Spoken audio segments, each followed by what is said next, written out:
¿Qué tal? ¿Cómo están? Soy Carlos de Vega. Bienvenidos a una nueva página de nuestra agenda. Como pueden imaginar, estamos muy pendientes de todo lo que sucede en Boston. Nuestros compañeros del Journal les van a traer los últimos datos después de este programa, pero aquí nos queremos centrar en otros tres temas que son también actualidad. El primero de ellos, Venezuela. Comienza una complicadísima etapa política con el país completamente dividido.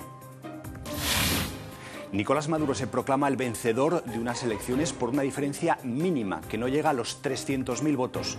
El opositor Enrique Capriles quiere que se recuenten esos votos. Parte del país denuncia fraude, la otra parte celebra la victoria del hijo de Chávez. Analizaremos estos resultados en el programa y nos vamos a acercar también a uno de los asuntos más oscuros de la Alemania de hoy, el juicio a la célula neonazi que asesinó a 10 personas a lo largo de una década. Es un juicio que iba a comenzar este miércoles, pero que se ha retrasado hasta dentro de 3 semanas. Es un elemento más de confusión en un proceso que ha estado lleno de irregularidades. Los neonazis en el banquillo.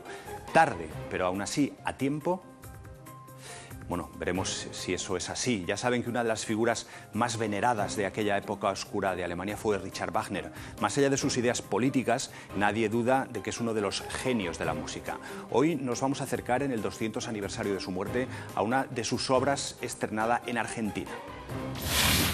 El Anillo de los Nibelungos, 4 óperas que Valentina Carrasco ha logrado comprimir en un espectáculo de 7 horas, adaptado además a la actualidad, con referencias, por ejemplo, a la dictadura argentina.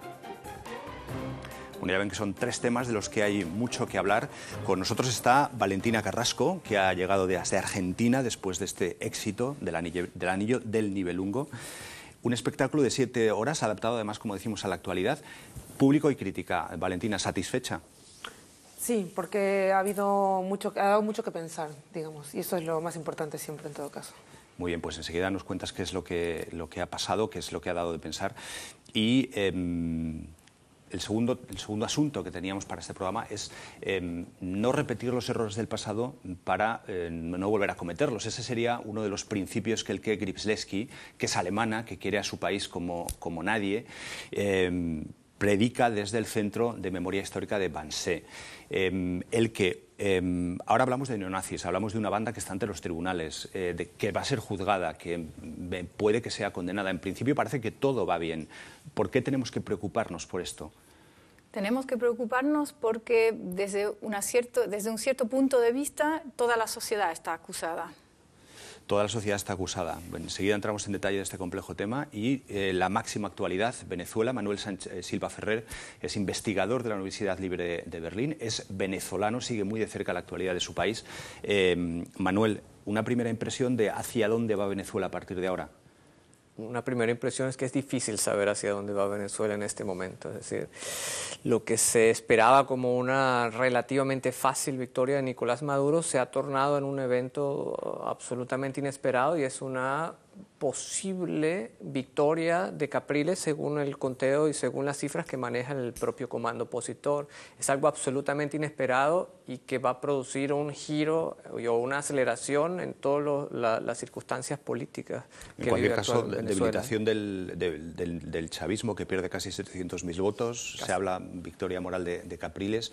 Han sido las primeras elecciones después de la muerte de Hugo Chávez, aunque el candidato que él señaló con el dedo, Nicolás Maduro, le ha tenido presente prácticamente en todo momento, le ha explotado al máximo como su gran activo durante la candidatura.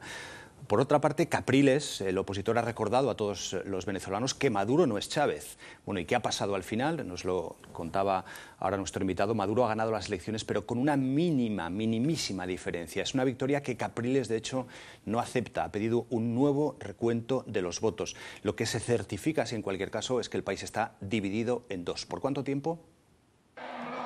Venezuela optó por la continuidad. Es la hora del chavismo sin Chávez, un difícil reto para el nuevo presidente Nicolás Maduro. Este antiguo sindicalista y conductor de buses fue el elegido por el fallecido mandatario para continuar la revolución socialista bolivariana. Maduro, de 50 años, se convirtió en su fiel aliado y heredó su retórica populista y combativa. Aquí estamos nosotros, que no le tenemos miedo a ninguna burguesía, a ningún apellidito, a ninguno. Nosotros estamos aquí por nombre de nuestro comandante Hugo Chávez y mientras estemos aquí por su nombre, subordinados a su mando, Nosotros no nos temblará el pulso para actuar con la ley. Tal como su antecesor con aló presidente, el exministro de Exteriores de Chávez tiene su propio programa en la televisión pública. Al ser nombrado presidente interino tras la muerte de Chávez, suspendió el diálogo diplomático con Estados Unidos y ha devaluado 2 veces el tipo de cambio en un país donde la inflación supera el 20%. Los críticos afirman que el principal obstáculo de Maduro será justamente el legado de Chávez. Ahora tendrá que sostener el modelo bolivariano en su país y más allá de sus fronteras. Bueno, antes de empezar, me he equivocado con la fecha de Wagner. Es el 200 aniversario del nacimiento de Wagner, lo que se conmemora durante este año 2013. Me lo aclaraba ahora Valentina. Y entramos ya en nuestro primer tema, que es Venezuela. Manuel, esta incertidumbre de la cual nos hablabas, ¿crees que es algo que se va a prolongar en el tiempo, que puede provocar una incertidumbre política durante meses en el país, o que se puede resolver en días con la aceptación de Capriles de la victoria de Maduro? Es difícil responder a la pregunta. Es un proceso que comienza hace 36 horas y del cual no sabemos todavía qué tanto pueda evolucionar. Lo cierto es que, como mencionaba ayer el jefe del comando de campaña, Henry Falcón, producto de un desacuerdo que existió, un acuerdo previo verbal que había existido entre los dos jefes de campaña de los candidatos de ir a un reconteo de los votos, dada la estrechísima diferencia que habría para uno u otro obtener la victoria.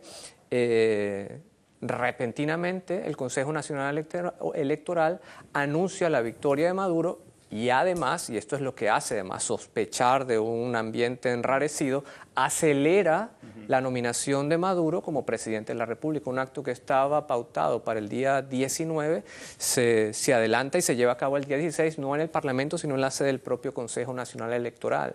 Entonces, esto, digamos, que le pone un poco más de pimienta a un ambiente ya de por sí complicado. Por otra parte, dentro del propio chavismo, el presidente de la Asamblea, por ejemplo, Diosdado Cabello, decía que hay que hacer una autocrítica, que hay que ir a fondo. ¿Supone esto que, además de lo que son las voces desde la oposición pidiendo un recuento, también desde el propio chavismo están cuestionando ya el liderazgo de Maduro?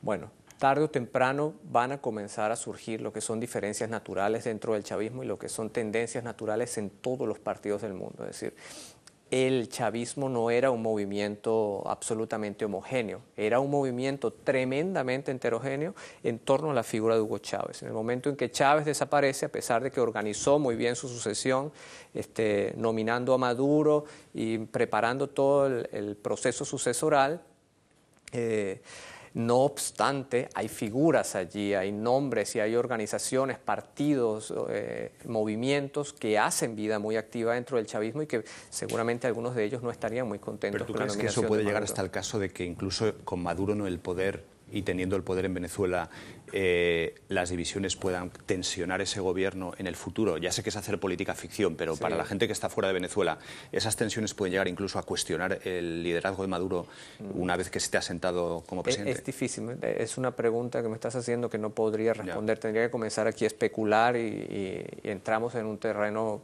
verdaderamente difícil. Y por otra parte, en el otro campo, en Capriles, la oposición le ha costado mucho tener un candidato cohesionado.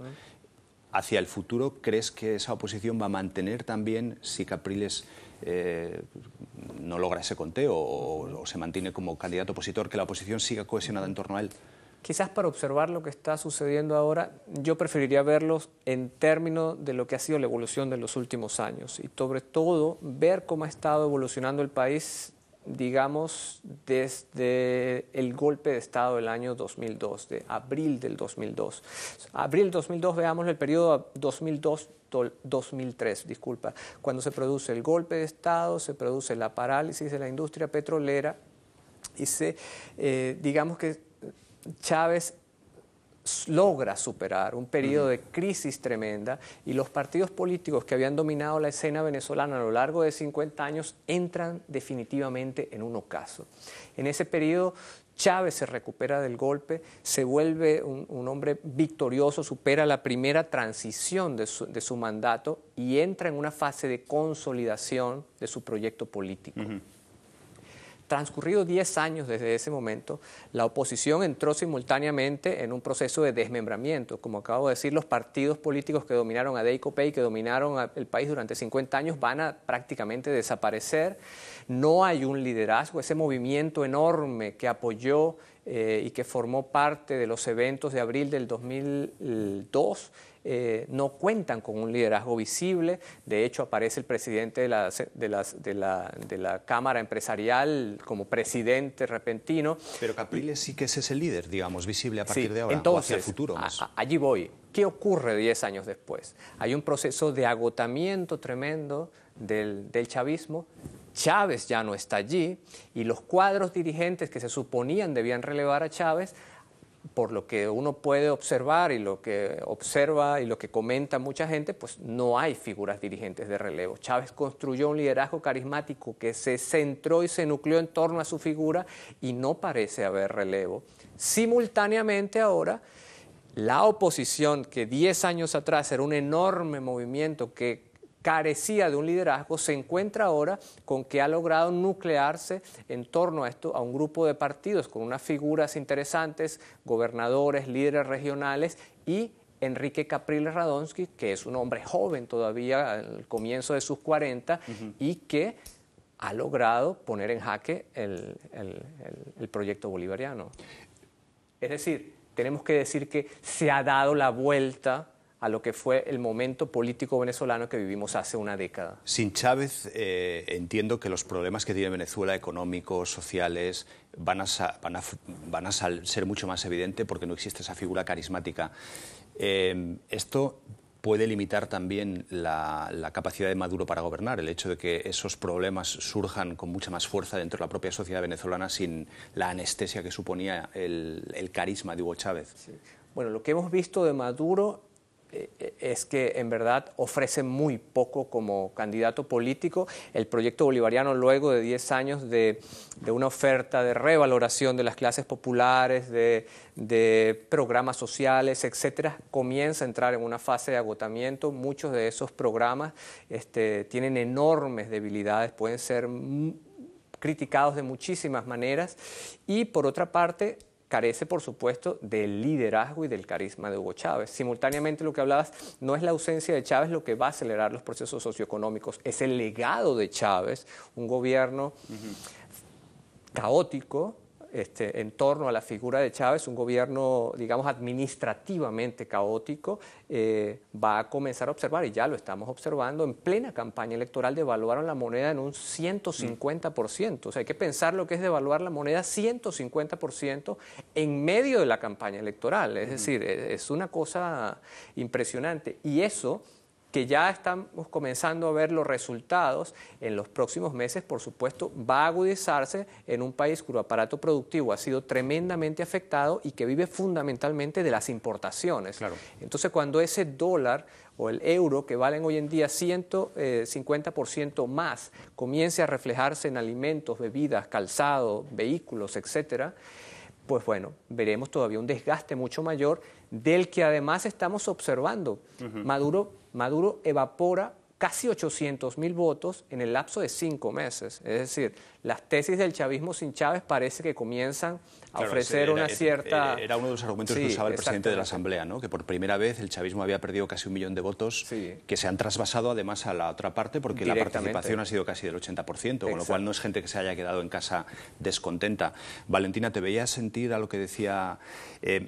¿Has seguido el proceso venezolano? ¿Tú has estado en Argentina? ¿O cómo ves lo que son los movimientos que se están produciendo allí? La verdad es que no me siento capacitada para hablar de Venezuela.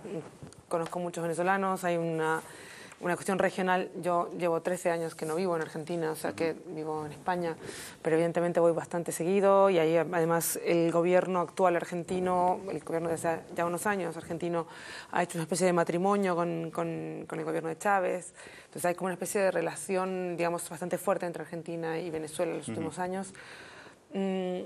Más que nada, no, lo que uno ve son como constantes latinoamericanas, ¿no? Digamos, nosotros somos de una manera y los procesos en Latinoamérica tienden a parecerse bastante. En algunos casos, evidentemente, hay figuras más importantes que otras. En el caso de Chávez, por ejemplo, es una especie de icono de muchas cosas. Pero el tipo de desmembramiento que produce la muerte de un caudillo. Nosotros somos muy amantes de los caudillos, ¿no?, en Latinoamérica. Hablabas de la especial relación de Argentina, perdona. Es verdad que hay países como Ecuador, Bolivia, Argentina en alguna medida que se han sentido como muy unidos en torno a lo que era la figura de Hugo Chávez. Yo no sé qué va a pasar en esos países, si realmente Correa o Evo Morales o Cristina en menor medida incluso puedan sentirse aliviados del hecho de que Hugo Chávez no esté ya como esa figura hegemónica de esas políticas, o no va a tener efecto el hecho de que haya desaparecido como figura política. Bueno, evidentemente va a tener un efecto y ya lo está teniendo. Es decir, era un liderazgo muy importante y era sobre todo un liderazgo con una capacidad de financiamiento tremenda. Esa capacidad de financiamiento venezolana se va a ver afectada en los próximos meses y en los próximos años, así que no va a ser solo la desaparición de Chávez, sino una posible disminución de la capacidad del financiamiento de la revolución bolivariana o del Estado venezolano, para decirlo más claramente, la capacidad de financiamiento del petroestado venezolano a estos proyectos de integración regional y a estos proyectos, digamos, que se autodefinieron como proyectos contrahegemónicos, de reorganización regional, de la emergencia de nuevos liderazgos geopolíticos, etcétera. Eso evidentemente ya está y va a estar afectado en el próximo tiempo. Habría que ver en cuán profundidad. Yo quisiera, Carlos, poner de relieve algo ahora, sobre todo por el contexto actual y la situación actual que toma el debate en Venezuela, y es qué es lo que está planteando la oposición venezolana y qué es lo que está en discusión ahora. Porque parece que Capriles emerge tras la derrota como una especie de pataleta o de golpe a la mesa en el momento en que no gana las elecciones y canta fraude, ¿no? Digamos que da el grito. Y lo que hay que explicar es que hay una situación complejísima en Venezuela que habla de un estado de fraude que no es solamente, digamos, la alteración del voto en el momento en que se ejerce el acto de votar, sino que el gobierno, que ha estado monopolizando las instituciones del Estado a lo largo de la última década, ha ido configurando lo que desde las ciencias sociales ha dado en llamarse una situación general de fraude. Es decir, hay un montón de elementos que hablan de una situación de anomalía tremenda. Por ejemplo, pudiera mencionar muchos casos, los venezolanos que están en el extranjero, el registro electoral en el extranjero está prácticamente bloqueado, con lo cual 1 millón de venezolanos que están en el extranjero, apenas 100.000 pueden votar. Los otros, la Cancillería venezolana ha impedido por 1.000 mecanismos que los venezolanos puedan inscribirse. Aquí en Alemania ha habido problemas. Eso lo pudimos vivir aquí en Alemania. Yo no pude votar, por ejemplo, en las elecciones porque el registro electoral está bloqueado. Entonces, como se sabe que la migración, la diáspora venezolana es mayoritariamente opositora, como se ha demostrado en las últimas elecciones, la alternativa ha sido neutralizar el voto en el exterior. En el caso, por ejemplo, de la Florida, donde en Miami estaba el mayor centro de votación de Venezuela, con unos 20.000 electores, el gobierno que hizo cerró el consulado en Miami, impidiendo que los venezolanos votaran allí. Entonces, los venezolanos de Miami deben trasladarse a New Orleans para poder votar una cantidad de kilómetros, con lo cual prácticamente cortaron a la mitad los votantes de allí. Manuel, perdona que te corte, pero es que quería, antes de cambiar de tema, que no sé si ha seguido también la actualidad o algo de lo que sucede en Venezuela, este caudillismo, esta forma de actuar, este abuso de lo público que lo hemos visto también durante la campaña por parte del gobierno. Si te suena a algo, te parece sospechoso o si tienes algún criterio en torno a lo que puede ser el futuro de un país como Venezuela, ¿no? Bueno, digamos, en detalle estoy como en la situación como Valentina, no poder decir, pero lo que a mí me llama la atención y donde yo pienso que, digamos, los países europeos, por ejemplo, deberían tomar atención es fijarse por qué hay o hubo esa fascinación por una persona como Chávez o esa fascinación por una persona como Morales, ¿no? Eso yo creo que deberíamos tenerlo mucho más en cuenta para ver la necesidad o necesidades reales que existen, aparte de todo lo que se ha dicho, lo problemático de la persona de Chávez, pero que él llega a ser una persona tan famosa, tiene que ver con la necesidad de la gente, de mucha gente, y eso nosotros como europeos deberíamos tenerlo un poco más en cuenta.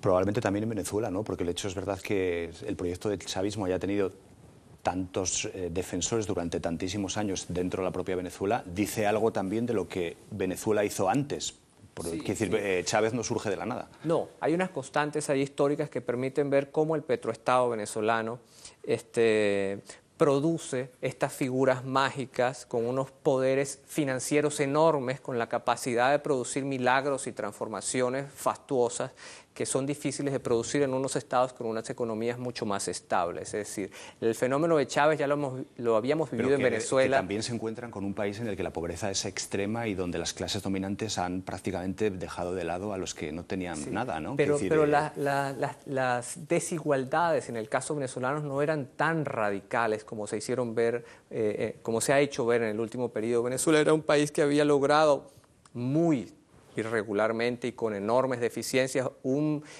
sistema democrático bastante estable y que había resuelto relativamente algunos de los problemas que eran endemias en América Latina, es decir, entre otras cosas, la estabilidad política. Eso, Venezuela, en el contexto de las dictaduras de América Latina, era un modelo de estabilidad.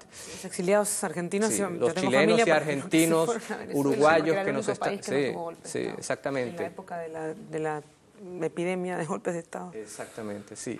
Pero quisiera cerrar, porque sé que vamos con los otros temas rápidamente, lo que se está configurando ahora en Venezuela y sobre todo, lo que está por verse ahora es cómo Enrique Capriles Radonsky logra demostrar esa situación y logra mostrar cómo se fue configurando esta situación de fraude que tiene que ver con la monopolización del aparato del Estado, con la monopolización de los recursos del Estado que han sido usados de manera indistinta por el partido en el gobierno, de una manera aberrante, verdaderamente hay que decirlo, el uso de los recursos públicos y sobre todo, y es algo que es clave para que entiendan, y en América Latina creo que lo van a entender muy bien, el uso exclusivo de los medios de comunicación audiovisual por parte del gobierno para visibilizar al máximo las figuras oficialistas e invisibilizar a Enrique Capriles. Y eso es lo que está determinando todo lo que está ocurriendo ahora en el país. Seguimos con otros temas, pero tú puedes hablar de Venezuela todo el tiempo que quieras durante el programa. Pero vamos a cambiar un poco de asunto para un asunto que también es de actualidad, muy de actualidad aquí en Alemania. La célula neonazi Resistencia Nacional Socialista asesinó durante más de una década a 10 personas. Son crímenes tremendos, aunque quizás lo más dramático del caso, o algo también dramático del caso, vino luego. Durante un tiempo la policía falló en la investigación. Llegó a sospechar de las familias de las víctimas. Con la herida del nazismo tan reciente en Alemania, esto provocó que hasta el propio poder político, Angela Merkel, pidiese perdón a esas familias y prometiese justicia. Bueno, el juicio llega ahora. El juicio contra el grupo neonazi Resistencia Nacional Socialista empezará el mes de mayo y no esta semana como estaba previsto. Así lo decidió el Tribunal Supremo de Múnich con el fin de mejorar el proceso de acreditación de la prensa. Se trata de uno de los procesos judiciales más importantes en Alemania, pero también de uno de los más controvertidos. Se juzga a esta célula terrorista por haber asesinado a 10 personas, en su mayoría inmigrantes turcos. También se le atribuyen actos terroristas. El tribunal sentará en el banquillo de los acusados a Beate Zschäpe, la última superviviente del trío de extrema derecha. Pero el juicio es cuestionado por irregularidades, como falta de lugares para la prensa turca y falta de testimonios de la policía y los servicios secretos alemanes, quienes fallaron en perseguir los crímenes. ¿Cómo resolverá Alemania este caso? Bueno, este último incidente del que se hablaba en el informe, 8 de las víctimas son turcas, una es griega y, sin embargo, el Tribunal de Múnich no acredita a ningún medio, a ninguno de los medios importantes de Turquía. Al final es un poco todo lo que pasa en este proceso. Hay como una doble tensión. El Tribunal Constitucional dice que ahora hay que admitirles, pero el Tribunal de Múnich dijo que no. ¿Son todo casualidades lo que sucede en este asunto o realmente hay algo detrás de no tomarse muy en serio lo que está pasando o de no ser sensibles a algo como lo que ha sucedido? Bueno, yo creo que tiene que ver más con de no ser sensible. O sea, yo pienso que todos los acontecimientos de las últimas semanas reflejan de una cierta manera los últimos 10 años.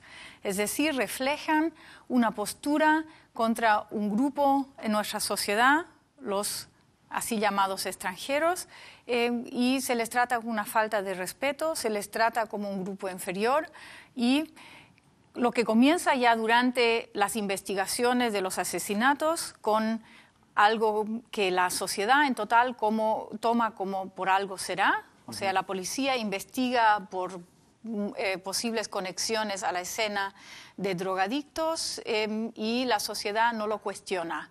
La policía investiga si hay luchas familiares y la sociedad no lo cuestiona. Y así llegamos hasta el tribunal y la Corte de München se comporta de la misma manera, de que no piensa siquiera de que pudiera haber un interés mayor de prensa de Turquía o prensa internacional, y es otra vez esa falta de respeto hacia los familiares, hacia el país de donde muchas familias llegaron. La célula neonazi, para la gente que no, eran 3 personas directamente implicadas, 2 aparentemente se suicidaron, la tercera es a la que se juzga, Beate Zschäpe. ¿Esto va a ser un juicio criminal a esta mujer o crees que detrás se va a juzgar algo más, que se va a ir más a fondo sobre este asunto? Bueno, en primer lugar, claro, va a ser un juicio que va a hablar sobre los crímenes cometidos por Beate Zschäpe y los 2 asesinados y los 4 simpatizantes que también los van a Pero se habla de que podía haber hasta 150, 130 personas que les pudieron ayudar o implicadas, ¿no? Sí, y lo importante van a ser las preguntas. ¿Cuáles van a ser las preguntas que van a hacer los abogados involucrados? O sea que puede ser un tribunal que al final va a poner preguntas muy esenciales a nuestra sociedad, cómo nuestra sociedad maneja la ultraderecha, cómo nuestra sociedad maneja el tema del racismo, etcétera, pero todo depende mucho de las personas que están participando en este juicio. Y desde tu posición, ¿cómo se maneja porque al final es verdad que estamos hablando de neonazis que actúan en Alemania, pero estamos hablando de la justicia que está intentando cortarles. Tú trabajas en un centro de memoria histórica que se ocupa de recordar a los alemanes todos los días lo que fue el nazismo. Vemos que hay otra organización que va a perseguir a los guardianes que siguen vivos del campo de Auschwitz. Es decir, ¿Alemania es un territorio en el que sigue habiendo mucho nazismo o surgen estas muestras de nazismo precisamente porque se persigue mucho? Bueno, yo no diría que, o sea, lo especial de Alemania y lo especial de este grupo también es el hecho de que ellos realmente, y eso los conecta también con la historia, estaban seguros de que asesinando a personas de origen no alemán iban a mejorar la sociedad. Y eso es la raíz ideológica del nacionalsocialismo. Entonces, eso lo hace muy diferente a movimientos de la ultraderecha en otros países europeos. Es algo muy específico alemán. Y la postura de la sociedad, o sea, cómo se comportaron las instituciones durante los últimos años, también es algo, yo diría, específicamente alemán, ¿no? Por eso yo creo que es muy necesario de que nos ocupemos a partir de la historia, pero también para tener una sociedad democrática tenemos que ocuparnos de estos fenómenos. Lo que pasa es que es verdad que hablas de que hay movimientos que no son parecidos, pero mirando la dictadura argentina, en España, en distintos países, siempre hay grupos que intentan, a través de la violencia, aparentemente demostrar que se mejora el país. Yo no sé si eso, tú dices que no es lo mismo, pero ¿hasta qué punto no es lo mismo que lo que sucede en otros sitios? Yo diría que la diferencia surge de la ideología de que hay grupos que son inferiores, porque esa es la diferencia. Sí, hay grupos que piensan luchar por algo bueno y usan violencia. Uno tiene que criticar eso, pero aquí la diferencia es que sale de una idea esencial de que los seres humanos son diferentes. No estoy luchando por una idea política, claro, en sus ideas también, pero el punto de partida es un diferente, porque el punto de partida es que los alemanes somos mejores que otros grupos y que por eso hay que, en el nazismo, exterminar, y esos fueron también los términos que usaron Zschäpe y su grupo. Es un movimiento que en América Latina también está muy presente porque muchos nazis emigraron o huyeron por ejemplo, a Argentina, ¿verdad? Sí, se encontraron un par allí buscando, los fueron encontrando, pero sí. Bueno, Argentina en realidad siempre ha sido un un lugar de acogida de mucha cosa, ¿no? Digamos, o sea, de todo. Pero justamente también criminales de guerra, sí. Y hay una gran población judía que vino durante el siglo XIX, gente que escapaba del hambre, mucho antes de escapar del nazismo, escapaban de los pogroms polacos, de los pogroms rusos, y que luego esos, como un gran melting pot que viene todo el mundo. Yeah. Y durante por ejemplo, la Guerra Civil Española vinieron republicanos escapando de los franquistas que tenían hambre y vinieron, entonces había franquistas y republicanos peleándose por las calles. Y luego de la guerra sí escaparon muchos, te diría que a todo el cono sur, muchos jerarcas nazis, sí. Antes de girar un poco la conversación, sí que me gustaría insistirte en la pregunta, porque a mí sí que me parece, sin ser alemán, que este tema en Alemania está muy presente, pero para no olvidar. Quiero decir, la labor que haces tú, el hecho de que se esté llevando a cabo este juicio. Entonces me cuesta creer que en Alemania sea un problema más grave que en otros países, y me parece muchas veces que lo que sucede es que aquí se le da más importancia a intentar atajarlo, y que por eso sale más hacia la superficie. Quizás se le da más importancia, pero por buenas razones. Sí, y lo que yo creo, y eso es también el riesgo y la chance de ese proceso ahora, es si no se logra ver que por un lado es un grupo muy radical, pero que no se le puede ver como un fenómeno aislado, ¿no? O sea, si no logramos ver que lo que ese grupo hizo durante décadas está relacionado a una postura de toda la sociedad, claro, con gente que piensa diferente, ¿no? Pero perdóname que te interrumpa, ¿tú ves riesgo en que toda la sociedad pueda verse impregnada por este tipo de ideología o por matices de esta ideología? No podemos, o sea, los grupos de la ultraderecha son marginales. Piensan muchas veces que están actuando, prácticamente están haciendo lo que la sociedad piensa, pero que no se atreve a hacer. Pero para la gente que nos está viendo, que no conoce Alemania o no ha estado nunca, estás hablando de un grupúsculo marginal de lo que es una mínima parte de la sociedad alemana. Sí, estoy hablando de eso, pero si ellos son los que realmente asesinaron sistemáticamente, y eso los hace diferente de muchos otros grupos, pero también tenemos que ver que tenemos en este país casi diariamente ataques violentos contra gente que se ve diferente, donde se puede decir que son extranjeros. Sí, ataques Entonces, fascistas. Por eso yo digo que no hay que verlos como un grupo radical, pero si los tratamos como algo que no tiene nada que ver con nosotros, entonces este juicio va a ser algo perdido, se puede decir. Manuel, te querría preguntar, pero es que se nos va a agotar el tiempo para Valentina, con lo cual ahora vamos a intentar cambiar de tema y seguimos con la tertulia, pero es que querríamos también traer hasta aquí el anillo del Nibelungo, que yo he dicho antes de los Nibelungos, no sé ni no. Pero bueno, el caso es que en 5 semanas Valentina Carrasco, que está aquí con nosotros, logró condensar el anillo del Nibelungo de Wagner. Se estrenó en noviembre, ¿no? Sí, en noviembre en el Teatro Colón de Buenos Aires.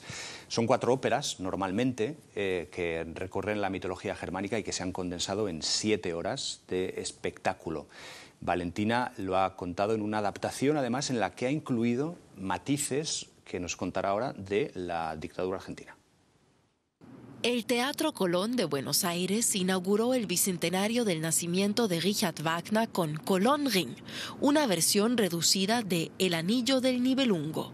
La dramaturga Valentina Carrasco la dirigió en solo 5 semanas después de que Katharina Wagner, bisnieta del compositor alemán, abandonara el proyecto. Un reto que el director del espacio reconoce.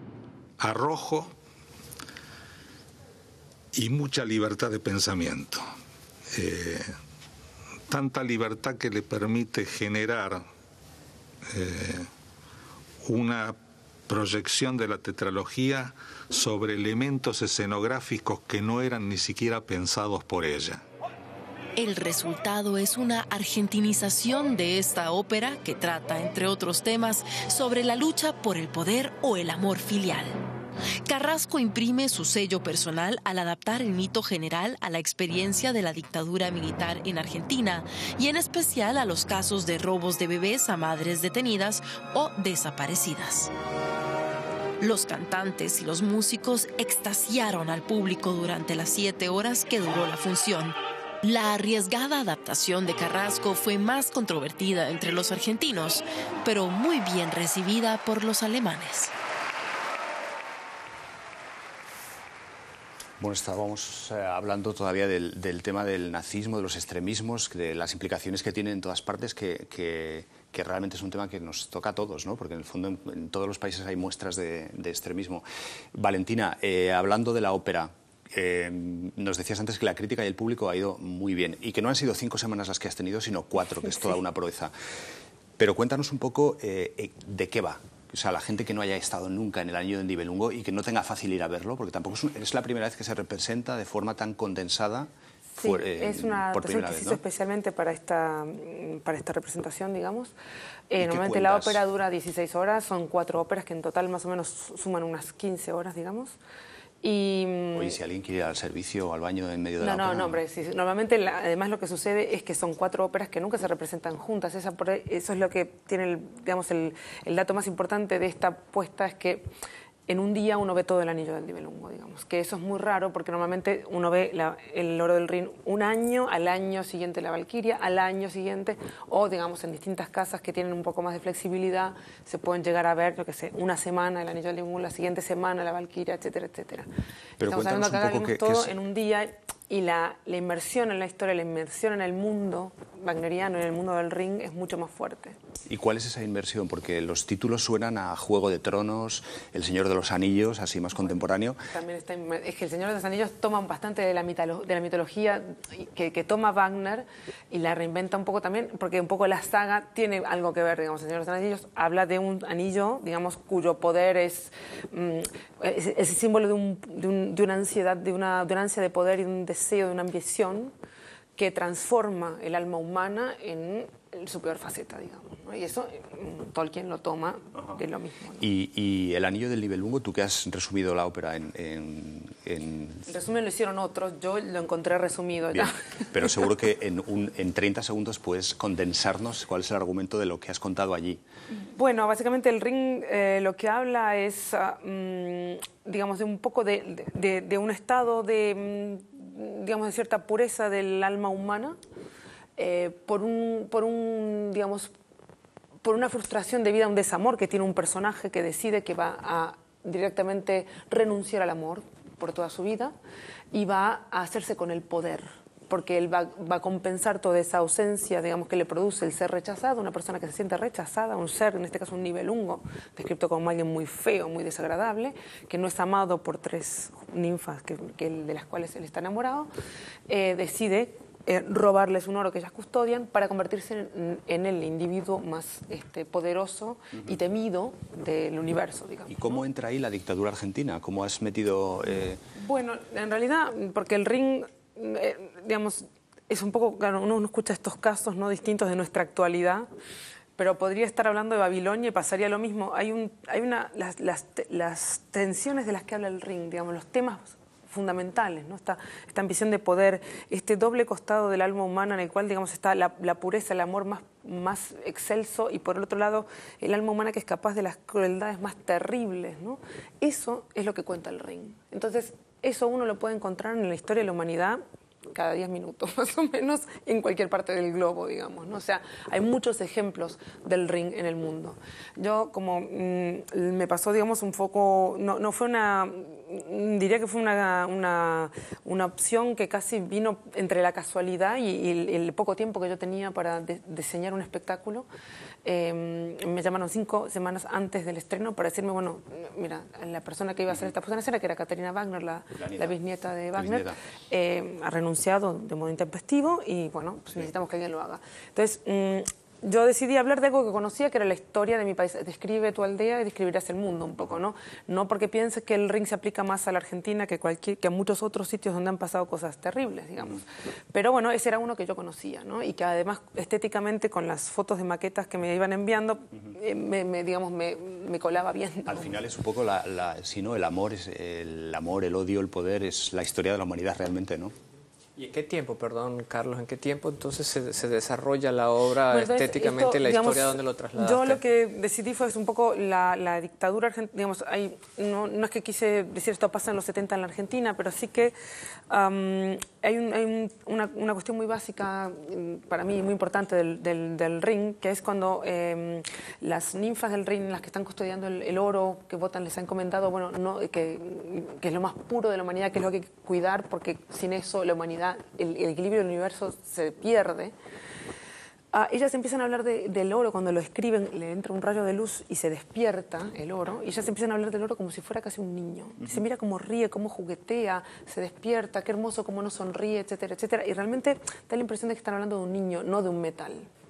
Entonces, es algo que yo siempre he pensado, había trabajado en otro ring, había colaborado haciendo otro ring con Carlos Padriza, dirigido por Subin Meta. Y esta idea de que es algo, un principio humano, digamos, ¿no? Digamos, y que alguien se lo roba, digamos, alguien para renunciar, digamos, las ninfas piensan muy tranquilas que nadie les va a robar el oro, porque dicen, ¿quién nos va a robar el oro si para robarse el oro hay que renunciar al amor? ¿Quién va a hacer eso? Nos Nadie. quedan 30 segundos, Valentina, que lo digo porque... Vale, entonces, el niño...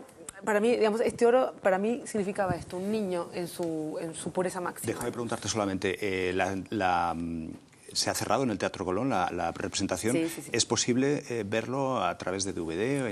¿Se va a editar? Sí, se ha editado ya un documental que se presentó el domingo pasado, hecho por la Deutsche Welle, de 1 hora y media.